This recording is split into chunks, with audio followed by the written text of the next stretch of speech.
বাংলাদেশের সংখ্যালঘুদের উপর আক্রমণের প্রতিবাদে সেখানে আগরতলায় কর্মসূচি সংগঠিত করা হলো। বামফ্রন্টের উদ্যোগে এই কর্মসূচি সংগঠিত হয়। তার এই অঙ্গ হিসাবে মেলার মাঠ ভানুগড় স্মৃতি ভবন প্রাঙ্গণ থেকে বামফ্রন্টের প্রতিবাদ মিছিল শুরু হয়েছে। বাংলাদেশের সংখ্যালঘুদের উপর আক্রমণের প্রতিবাদে বামফ্রন্টের এই কর্মসূচি এবং মেলার মাঠ এলাকা থেকে এই মিছিল শুরু হয়। বিভিন্ন পথ পরিক্রমা করে উড়িয়েন চমনিতে সেখানে পথসভায় মিলিত হন বামফ্রন্টের নেতৃত্ব।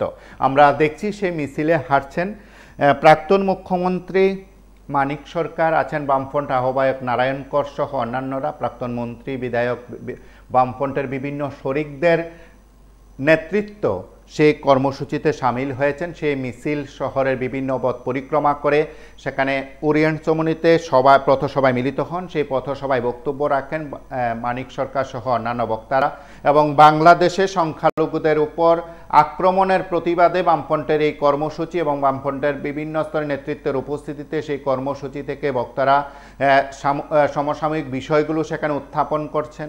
এবং আপনারা প্রত্যেকেই জানেন বাংলাদেশের সংখ্যালঘুদের উপর আক্রমণের প্রতিবাদে বিভিন্ন সময় কর্মসূচি সেখানে সংগঠিত হয়েছে এবং সেই কর্মসূচি বিভিন্ন সংগঠন সেখানে সংগঠিত করলো।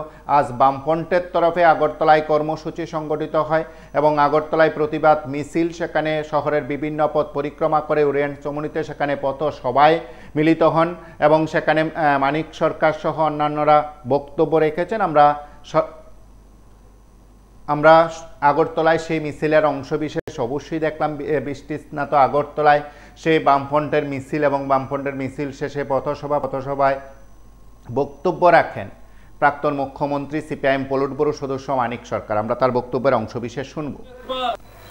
রাজনৈতিক পদ উদ্দেশ্য নেই, তাদের সম্পর্ক কিন্তু আমাদের রাজ্যের সমস্ত অংশের জনগণকে ধর্মবর্ণ সম্প্রদায় নির্বিশেষে চোখ কান খোলা রেখে প্রহরীর মতো ভূমিকা নিতে হবে বাংলাদেশের জন্য। বাংলাদেশ সরকারকে বলছি, আর এখানে যদি আমরা উদাসীন থাকি তাহলে কিন্তু আমাদের দায়িত্ব আমরা সঠিকভাবে পালন করতে পারবো না। তাই সবার কাছে আবেদন করছি, এই উৎসব যদিও অর্থনৈতিক অবস্থা খুব খারাপ, মানুষের হাতে পয়সা নাই, বন্যায় আরো বিপর্যস্ত হয়েছেন, কেনাকাটি করবার ক্ষমতা নাই, দোকান খুলে বসে আছেন, বিক্রি কোথায়? কাজে উৎসব করতে গেলে পয়সা লাগে। এরকম জায়গায় সেই পরিবেশ পরিমণ্ডল না থাকলেও মা আসবেন, মা যাবেন, পুজো হবে, কাজে এই জায়গাটার মধ্যে পরিমণ্ডল যাতে ঠিক থাকে তার জন্য আপনারা নজর রাখবেন।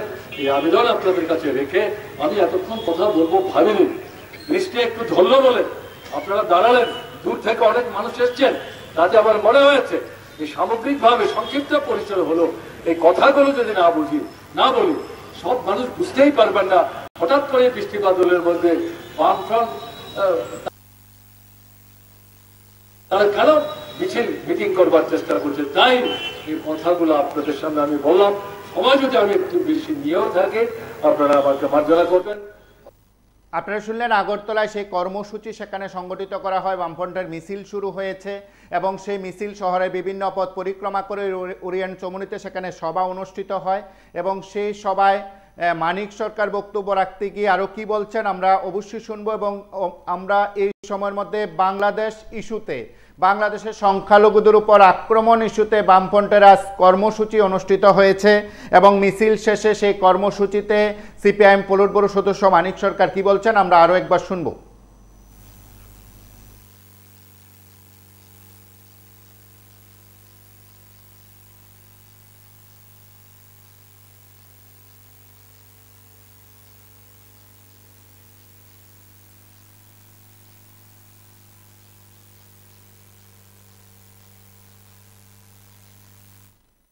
আগরতলায় বামফ্রন্টের আহ্বানে সেখানে সিপিআইএম, সিপিআই সহ অন্যান্য দলগুলোর নেতৃত্বের উপস্থিতিতে বাংলাদেশের সংখ্যালঘুদের উপর আক্রমণের প্রতিবাদে সেখানে কর্মসূচি সংগঠিত হয় এবং সেই কর্মসূচিতে অংশগ্রহণ করেন মানিক সরকার সহ অন্যান্যরা এবং পথসভায় বক্তব্য রাখেন মানিক সরকার। আমরা তার বক্তব্যের আরো কিছু অংশ শুনব। ধর্ম সম্প্রদায় নির্বিশেষে তারা সেই রাষ্ট্রের বা দেশের অন্যান্য অংশের জনগণের সাথে সমান অধিকার ভোগ করতে পারেন কিনা, স্বাধীনভাবে ধর্মাচরণ করতে পারেন কিনা, তারা নির্ভীকে জীবনযাত্রা নির্বাহ করতে পারেন কিনা, এটা যদি নিশ্চিত না হয় তাহলে মুখে গণতন্ত্রের কথা বললেও প্রকৃত অর্থে যথার্থ গণতন্ত্র বলতে যা বোঝায় সেই রাষ্ট্রে বা সেই দেশে গণতন্ত্র সেভাবে কার্যকরী হচ্ছে না। এই দৃষ্টিভঙ্গি থেকেই বাংলাদেশে আজকে যে ঘটনাবলী চলছে সে সম্পর্কে আপনাদের সামনে দু চারটি কথা এখানে বলতে চাইছি। আপনারা যারা খবর রাখেন তারা জানেন গত কয়েক মাস যাবৎ বাংলাদেশে আন্দোলন চলছে। এই আন্দোলনের প্রথম দিকে নেতৃত্বের ভূমিকা ছিলেন বাংলাদেশের সংগ্রামী ছাত্র সমাজ এবং তাদের মূল দাবি ছিল বাংলাদেশের মুক্তিযুদ্ধে অংশগ্রহণ করতে গিয়ে যারা অকাতরে জীবনদান করেছেন তাদেরকে স্বাধীনতা লাভের পর মুজিবুর রহমান সাহেবের নেতৃত্বে প্রথম স্বাধীন বাংলাদেশের যে সরকার তৈরি হয় তারা এই যুদ্ধে যারা জীবন দিয়েছেন তাদেরকে শহীদের মর্যাদা এবং সম্মান প্রদর্শন করেছেন। সরকার সিদ্ধান্ত নিয়েছে একটা সময় পর্যন্ত এই শহীদ পরিবারের সন্তান সন্ততিদেরকে সরকারি চাকরি ইত্যাদির প্রশ্নে তারা সংরক্ষণ ব্যবস্থা অবলম্বন করে সরকারি কাজকর্ম যাতে তারা পেতে পারে তার ব্যবস্থা তারা করবে। এই যে পদক্ষেপ এই পদক্ষেপ দীর্ঘ সময় ব্যাপী বাংলাদেশে কার্যকরী হচ্ছিল। এই সময়ের মধ্যে মুজিবুর রহমান নিধন হন, ক্ষমতা সেনাবাহিনীর হাতে চলে যায়, তার থেকে রাজনৈতিক পরিমণ্ডলের মধ্যে পরিবর্তন হয়, বিএনপি সরকার তৈরি করে সেই সরকারের বিরুদ্ধে বাংলাদেশে লড়াই হয়, সংগ্রাম হয়, সেই সরকারকে পরাস্ত করে আওয়ামী লীগের নেতৃত্বে আবার নতুন করে সরকার সেখানে তৈরি হয়। মুজিবুর রহমানের কন্যা শেখ হাসিনা সেই সরকারের প্রধানমন্ত্রীর দায়িত্বে গৃহীত হন। এই সময়ের মধ্যে এই শহীদ পরিবারের সংরক্ষণের যে ব্যবস্থা ধীরে ধীরে অনেক বছর গেল, সরকার এটা কার্যকরী করছিলেন। এই পরিবার সমূহ কোনো না কোনো ভাবে সহযোগিতা পেয়েছে, কাজেই এটাকে অনন্তকাল চালু রাখা যেতে পারে না। এবং একই সাথে বাংলাদেশের অভ্যন্তরে অর্থনৈতিক যে ব্যবস্থা পরিস্থিতি তা ক্রমে ক্রমে জটিল কঠিন হতে থাকে, বেকার সমস্যা বাড়তে থাকে। এই পরিস্থিতিতে দাবি উঠছিল শহীদ পরিবারের সন্তান সন্ততিদের জন্য যে সংরক্ষণের ব্যবস্থা এটা এখন বন্ধ করতে হবে, তুলে নিতে হবে। এই দাবিকে সামনে রেখে গত কয়েক মাস যাবৎ ছাত্র সমাজের নেতৃত্বে বাংলাদেশের অভ্যন্তরে বিরাট আন্দোলন সংগঠিত হয়। দেখা গেল শেখ হাসিনার নেতৃত্বে যে সরকার, আন্দোলনের যে নেতৃত্ব, তাদেরকে ডেকে কথাবার্তা বলার পরিবর্তে সেখানে রাষ্ট্র শক্তি নিয়ে আন্দোলনকে দমন করবার জন্য আন্দোলনকারীদের বিরুদ্ধে ঝাঁপিয়ে পড়ে। এই দমন পীড়নে 2 শতাধিক আন্দোলনে অংশগ্রহণকারী লড়াকু জনগণ জীবন দিয়েছেন, তার মধ্যে অধিকাংশ ছিলেন সংগ্রামী ছাত্ররা। এরকম একটা পরিস্থিতিতে দেখা গেল বাংলাদেশের সুপ্রিম কোর্ট তারাও শহীদ পরিবারের সংরক্ষণের যে ব্যবস্থা এটাকে সংশোধন করে 100 ভাগের মধ্যে 97 ভাগ সংরক্ষণ তুলে দিয়ে 3 ভাগ শুধু শহীদ পরিবারের জন্য সংরক্ষণ রাখবার ব্যবস্থার পক্ষে রায় দেয়। এরকম পরিস্থিতিতে শেখ হাসিনা ছাত্র আন্দোলনের নেতৃত্বকে আহ্বান করলেন, আপনাদের সঙ্গে কথা বলতে চাই। কিন্তু ছাত্র আন্দোলনের নেতৃত্ব এই রক্ত ঝরা বাংলাদেশের রাজপথে দাঁড়িয়ে তারা প্রতিবাদ করলেন, আপনার সঙ্গে এই সরকারের সঙ্গে আমাদের এই মুহূর্তে আর কথাবার্তা বলার কোনো প্রয়োজন নেই। আমরা আপনার সরকারকে মানছি না, আপনি পদত্যাগ করুন। যদি পদত্যাগ না করেন তাহলে আমরা আপনাকে বাধ্য করব পদত্যাগ করতে, এই সরকার পরিবর্তন করতে এবং নতুন একটা সরকার আমরা তৈরি করব। এরকম পরিস্থিতিতে বাংলাদেশের সরকার সেনাবাহিনীর সাহায্য চাইলেন। গ্রাম নগর উজাড় করে হাজার হাজার লক্ষ লক্ষ মানুষ ঢাকায় প্রবেশ করতে শুরু করলেন এবং তাদের গতিমুখ প্রধানমন্ত্রীর বাসভবন, সরকারি আবাস। এই পরিস্থিতিতে সেনাবাহিনীর সরকারের অনুরোধ কার্যকরী করা সম্ভব হবে না বলে তাদের মনোভাব ব্যক্ত করলেন। এই যে জনতা, এই যে জনগণ হাজারে লাখে, তারা তো আমাদের ঘরেরই সন্তান সন্ততি। এখন তাদের উপর যদি আমরা গুলি চালাবার চেষ্টা করি, লাঠি নিয়ে নেবার চেষ্টা করি, এমনিতে এর মধ্যে 200 শতাধিক জীবন হারিয়েছে। এরকম একটা জায়গায় আমরা লাঠিগুলি নিয়ে নামলেও তাদেরকে আমরা নিয়ন্ত্রণ করতে পারবো না, দমন করতে পারবো না। কাজে সরকার, প্রধানমন্ত্রী, আপনি যাই বলেন না কেন, আমরা এদেরকে দমন করার জন্য দমনকরণের আর কোনো রাস্তা আমরা গ্রহণ করতে পারবো না, তাদের বিরুদ্ধে আমরা গুলি চালাতে পারবো না। এই পরিস্থিতিতে শেষ পর্যন্ত শেখ হাসিনা অল্প সময়ের ব্যবধানে পদত্যাগ করে বাংলাদেশ ছেড়ে চলে এসছে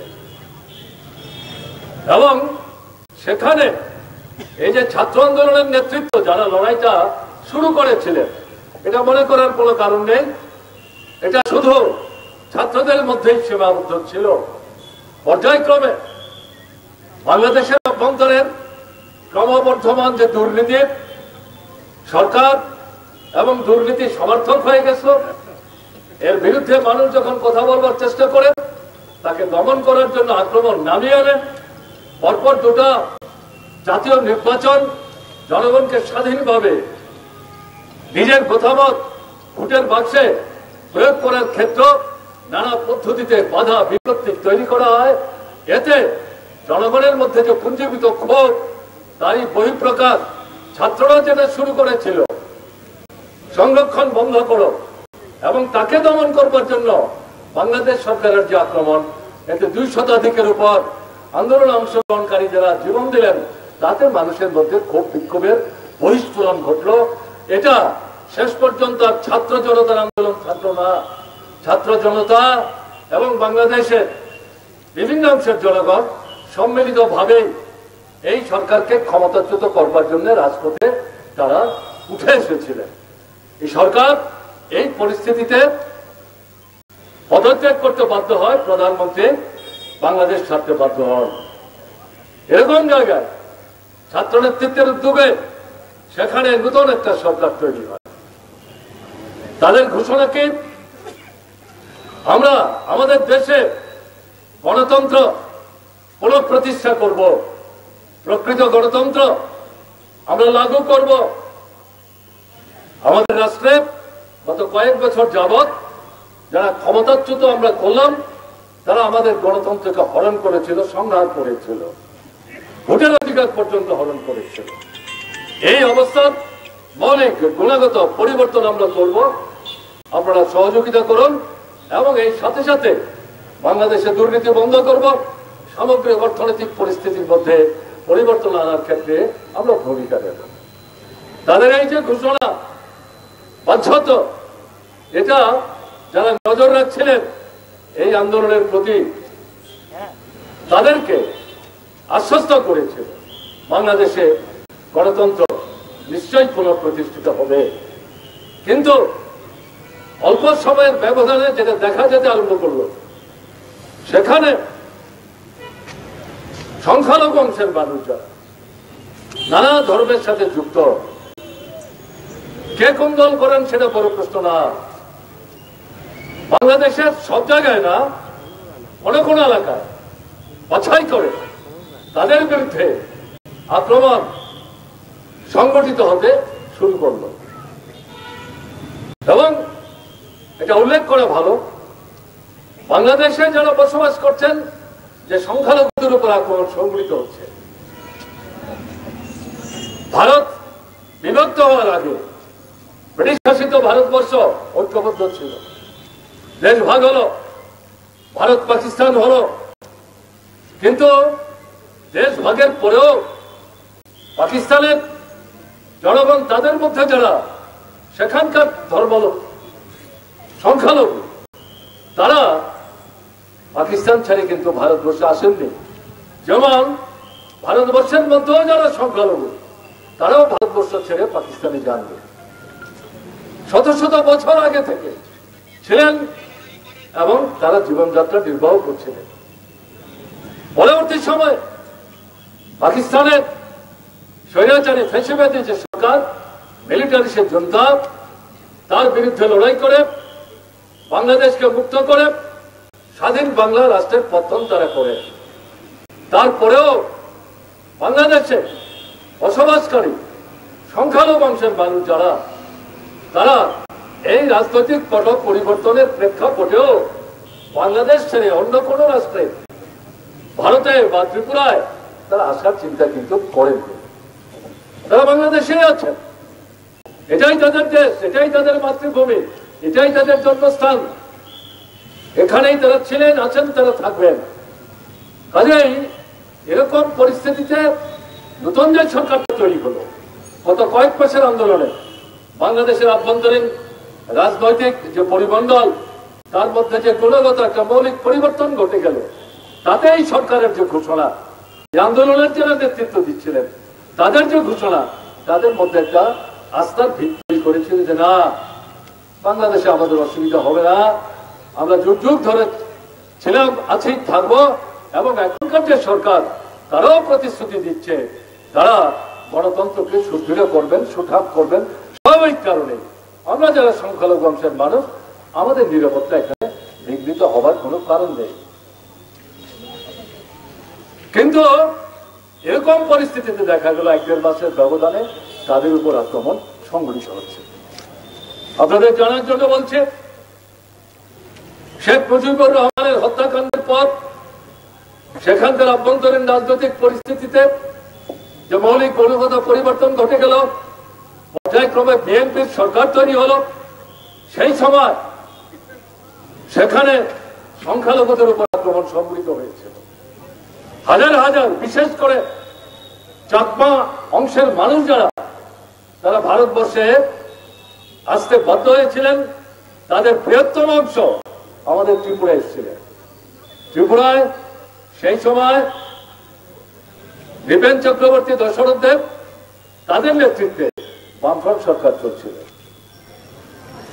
এই বিপন্ন মানুষ যারা বাংলাদেশে আক্রান্ত হয়ে পরিস্থিতির চাপে ত্রিপুরায় আসতে বাধ্য হয়েছিলেন, তাদেরকে বামফ্রন্ট সরকার চলে যেতে বাধ্য করেন, হটিয়ে দেননি, তাদেরকে নিরাপত্তা দেওয়ার ক্ষেত্রে ভূমিকা গ্রহণ করেন। এবং সেই সময় ত্রিপুরার তৎকালীন বামফ্রন্ট সরকারের পক্ষ থেকে কেন্দ্রের যে সরকার, কংগ্রেসের নেতৃত্বে পরিচালিত হচ্ছিল, তাদের সাথে কথা বলে কেন্দ্রের সরকার ত্রিপুরার বামফ্রন্ট সরকারের নেওয়া যে অবস্থান, তাকে সমর্থন করে। কেন্দ্রের সরকার সাহায্যের হাত বাড়ান। কেন্দ্র এবং ত্রিপুরার বামফ্রন্ট সরকার মিলিতভাবে হাজার হাজার চাকমাংশের মানুষ যারা ত্রিপুরা আসছিলেন তাদের ঘরবাড়ি তৈরি করে দিলেন, নিরাপত্তার ব্যবস্থা করলেন, দুবেলা ডাল ভাতের ব্যবস্থা করলেন। বাংলাদেশে রাজনৈতিক পরিস্থিতির মধ্যে জটিলতা বাড়তে থাকে। একটা সময়ে গিয়ে বিএনপি সরকারের পতন ঘটে, আওয়ামী লীগের সরকার পুনঃপ্রতিষ্ঠিত হয়। শেখ হাসিনা সেই সরকারের প্রধানমন্ত্রী হয়। বামফ্রন্ট সরকারের পক্ষ থেকে সেই সরকারের দৃষ্টি আকর্ষণ করা হয়, ভারত সরকারের দৃষ্টি আকর্ষণ করা হয়। এবার চরপাংশের মানুষ যারা তাদেরকে তাদের নিজের জন্মভূমিতে তারা ফিরে যেতে চান, তাদের ফিরিয়ে নেওয়ার ব্যবস্থা করুন। ভারত সরকার উদ্যোগ নেন, ত্রিপুরা সরকার উদ্যোগ নেন, শেখ হাসিনার নেতৃত্বে তৎকালীন সরকার তারাও সহমত পোষণ করেন এবং এই চাকমাংশের মানুষ যারা তাদেরকে ফিরিয়ে নেওয়ার ব্যবস্থা করেন। আমার এখনো মনে আছে রশিদ খান মেনন বাংলাদেশের এক সময় জঙ্গি ছাত্র নেতা ছিলেন। স্বাধীনতার সংগ্রামে অস্ত্র হাতে নিয়ে বুক চিতিয়ে দিয়ে সেই স্বৈরাচারী ফ্যাসিবাদী যে সরকার পাকিস্তানের তার বিরুদ্ধে রুখে দাঁড়িয়েছিলেন স্বাধীন বাংলাদেশ প্রতিষ্ঠা করার জন্য। এই ত্রিপুরার মাটিকেই তারা এই লড়াইয়ের ক্ষেত্রে অন্যতম গুরুত্বপূর্ণ ভিত্তি হিসেবে তারা ব্যবহার করেছেন। তাদেরকে সামনা থেকে আমরা দেখেছি। সেই ভদ্রলোক শেখ হাসিনার সরকারে মন্ত্রী হন। শেখ হাসিনার সরকার তাকেই ত্রিপুরায় পাঠান এবং আলাপ আলোচনার পর কেন্দ্রের সরকার, বাংলাদেশের সরকার ঠিক হয় তারা ফিরে যাবে সব রূপের উপর দিয়ে।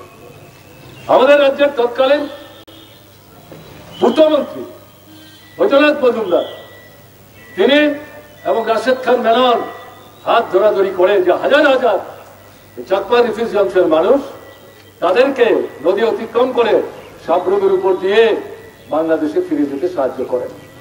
চাকমা রিফিউজি অংশের মানুষ যারা তারা যাবার সময় চোখের জলে বুক ভাসিয়েছেন, ত্রিপুরার মানুষের সাথে আলিঙ্গন করেছেন এবং তারা স্বীকার করেছেন আপনারা আমাদেরকে যেভাবে রক্ষা করেছেন অপ্রত্যাশিত, এই আপনাদের ভূমিকা আমরা কোনোদিন কিন্তু ভুলব না। এরকম একটা পরিস্থিতি কিন্তু সেখানে তৈরি হয়েছে।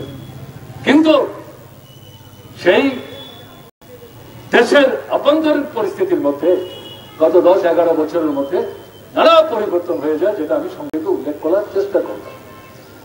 এখন নতুন যে সরকারটা তৈরি হলো সেই সরকার সম্পর্কে তো আমাদের তরফ থেকে কিছু বক্তব্য আমরা এখানে রাখতে চাইছি না। আমরা বামপন্থী আন্দোলনে বিশ্বাস করি। আমাদের দৃষ্টিভঙ্গি সংকীর্ণ না, রাজ্য ভিত্তিক না, আমাদের রাষ্ট্রভিত্তিক বা আমাদের দেশ ভিত্তিক না, আন্তর্জাতিক পরিসরে রাষ্ট্রে রাষ্ট্রে দেশে দেশে মানুষের যে আন্দোলন, মানুষের যে সংগ্রাম, অস্তিত্ব রক্ষার প্রশ্নে যে সংগ্রাম, বেঁচে পড়তে থাকার জন্য যে সংগ্রাম, শোষণের বিরুদ্ধে মর্যাদা নিয়ে তারা যাতে অস্তিত্ব রক্ষা করতে পারেন, এই যে সংগ্রাম, এই সংগ্রামের প্রতি আমরা যারা লাল ঝান্ডা কাঁধে নিয়ে বামপন্থী আন্দোলন সংগঠিত করি, আমরা তার পাশে আমরা দাঁড়াই। যুদ্ধের বিরুদ্ধে, শান্তির পক্ষে, মানুষের অস্তিত্ব রক্ষার সংগ্রামে, বেঁচে পড়তে থাকার সংগ্রামে, সেই দৃষ্টিভঙ্গি নিয়ে আমরা বাংলাদেশের পরিবর্তিত রাজনৈতিক পরিমণ্ডলের মধ্যে এই মুহূর্তে সংখ্যালঘু অংশের মানুষের বিরুদ্ধে যে আক্রমণ নামিয়ে আনা হচ্ছে, আমরা মনে করেছি আমাদের বোধহয় নিশ্চুপ থাকা সঙ্গত না। বিশেষ করে বাংলাদেশ হচ্ছে আমাদের পড়োশী রাষ্ট্র, আমাদের সীমান্তের একটা বিরাট এলাকা বাংলাদেশের সাথে জুড়ে আছে। কাজেই এই পরিস্থিতিতে আমরা লক্ষ্য করছিলাম, কিন্তু তার মধ্যে দেখা যাচ্ছে আক্রমণ বন্ধ হচ্ছে না। কিন্তু আপনাদের কাছে যে কথা বলবো, বাংলাদেশে যারা সংখ্যাগুরু, মনে করবেন না তারা সবাই সংখ্যালঘুদের আক্রমণ করছে। বাংলাদেশে সংখ্যাগুরুদের মধ্যে উল্লেখযোগ্য সংখ্যক মানুষ যেখানে সংখ্যালঘুদের উপর আক্রমণ করার চেষ্টা করছে, তারা স্থানে স্থানে প্রতিবাদ করার চেষ্টা করছেন, প্রতিরোধ করার চেষ্টা করছেন। সংখ্যালঘুদের ধর্মীয় যে প্রতিষ্ঠান সেখানকার যারা সংখ্যাগুরু হাতে লাঠি নিয়ে দিবারাত্র সজাগ থেকে সংখ্যালঘুদের নিরাপত্তার ব্যবস্থা করে তাদের যে ধর্মীয় প্রতিষ্ঠান সেগুলোর পাহারাদারির ব্যবস্থা করছেন। কাজে মনে করার কোনো কারণ নেই বাংলাদেশে সবকিছু শেষ হয়ে গেছে, সব মানুষই বুঝি সংখ্যালঘুদের বিরুদ্ধে আক্রমণ মুখর, তাহলে ভুল করা হবে। কাজে যারাই ভূমিকা নিচ্ছেন তাদেরকে আজকে আমরা বামপন্থী ফ্রন্টের পক্ষ থেকে রাজপথে দাঁড়িয়ে দুহাত তুলে অভিনন্দন জানাচ্ছি। আমরা তাদের কাছে প্রত্যাশা করব আপনারা আপনাদের এই ধারা অব্যাহত রাখবেন এবং আমাদের বিশ্বাস আপনারা যদি ঐক্যবদ্ধ থেকে আপনাদের সরকারের উপর চাপ সৃষ্টি করে সেখানে ধর্ম সংখ্যালঘু অংশের মানুষ যারা তাদের উপর দুর্বৃত্তপনার দৃষ্টিভঙ্গি নিয়ে উদ্দেশ্যমূলক ভাবে এই আক্রমণ সংঘটিত করছে, তাদেরকে আপনারা বাংলাদেশের জনগণ থেকে নিশ্চিতভাবে বিচ্ছিন্ন করতে পারবেন এবং শেষ পর্যন্ত আপনারা জিতবেন মানে গণতন্ত্র জিতবে। গণতন্ত্র জিতবে মানে সংখ্যালঘু অংশের মানুষের নিরাপত্তা সেখানে নিশ্চিত হবে। এই জায়গায় জনগণের কাছে আমরা আবেদন করছি, শেষ কথা তো জনগণই বলবেন। বাংলাদেশের স্বাধীনতার যুদ্ধ তো জনগণই করেছে, পরিস্থিতির মধ্যে যে পরিবর্তন ঘটিয়ে দিয়েছিল তার থেকে বাংলাদেশকে উদ্ধার করেছে বাংলাদেশের জনগণ। বর্তমান পরিস্থিতি যে নতুন সরকার তৈরি হয়েছে ছাত্র আন্দোলনের নেতৃত্বের সাথে মিলিতভাবে সেই বাংলাদেশের জনগণই যে পরিস্থিতির মধ্যে পরিবর্তন হয়েছে, কাজে সেই জনগণের উপর পুরো আস্থা রেখে আমরা আবেদন করছি আপনারাই পারবেন, আপনারা এগিয়ে আসুন। কিন্তু এই সাথে সরকার নির্বাক থাকবেন, নিশ্চুপ থাকবেন, শুধু গণতন্ত্রের পক্ষে ঘোষণা দেবেন, বক্তৃতা করবেন, রাষ্ট্রপুঞ্জে গিয়ে বর্তমান সরকারের যিনি প্রধান সেখানে বক্তৃতা করবেন, কিন্তু দেশের অভ্যন্তরে সংখ্যালঘুদের বিরুদ্ধে যে আক্রমণটা চলছে সেটার বিরুদ্ধে যদি কার্যকরী প্রশাসনিক দিক থেকে রাষ্ট্রের তরফ থেকে উদ্যোগ গ্রহণ না করেন তাহলে এই বক্তব্যগুলি অর্থকে এগুলি নিরর্থক হয়ে যাবে। তাই ত্রিপুরা রাজ্য বামফ্রন্টের পক্ষ থেকে এই রাজপথে দাঁড়িয়ে এই নতুন যে সরকার তারা নিজেরাই বলছেন এটা স্বল্পকালীন, তারা খুব তাড়াতাড়ি নাকি ভোট ডাকবেন, এটা তাদের ব্যাপারে, এই নিয়ে আমাদের কোনো কথা নাই। কিন্তু আপনারা সরকারে আছেন, আপনাদের সরকারের প্রধান, এই সরকারের মধ্যে যারা দায়িত্ব পালন করছেন তাতে ছাত্র বন্ধুরাও আছেন, সমাজের অন্যান্য অংশের লোকরা আছেন, তাদের সবার কাছে ত্রিপুরা বামফ্রন্ট কমিটির পক্ষ থেকে এই সমাবেশের পক্ষ থেকে আমরা আবেদন জানাবো, সক্রিয় হন, ভূমিকা গ্রহণ করুন।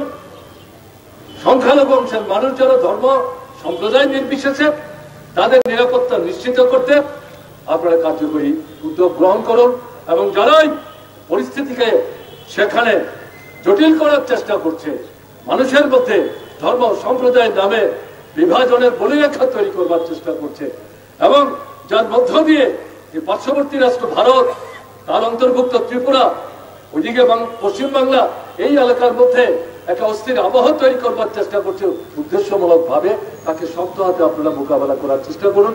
সরকারকে বাদ দিয়ে শুধু জনগণ একক বিচ্ছিন্ন ভাবে যত সদর্থক ভূমিকায় নিক তাতে কিন্তু পরিস্থিতিটাকে একটা জায়গায় নিয়ে আসা কঠিন হবে। সরকার তো এখন মুখ বধির হয়ে সেখানে চোখ কান বন্ধ করে দাঁড়িয়ে থাকতে পারে না। তাই আমি আমার কথা শেষ করার আগে বামপন্থী ফ্রন্টের পক্ষ থেকে এই সরকারের দৃষ্টি আমরা আকর্ষণ করছি, অবিলম্বে কার্যকরী উদ্যোগ গ্রহণ করুন, এই সংখ্যালঘুদের উপর আক্রমণ বন্ধ করুন। ত্রিপুরার জনগণের উদ্দেশ্যে আবেদন করব বিনীতভাবে, আমাদের রাজ্যে শারদোৎসব শুরু হয়েছে। আপনারা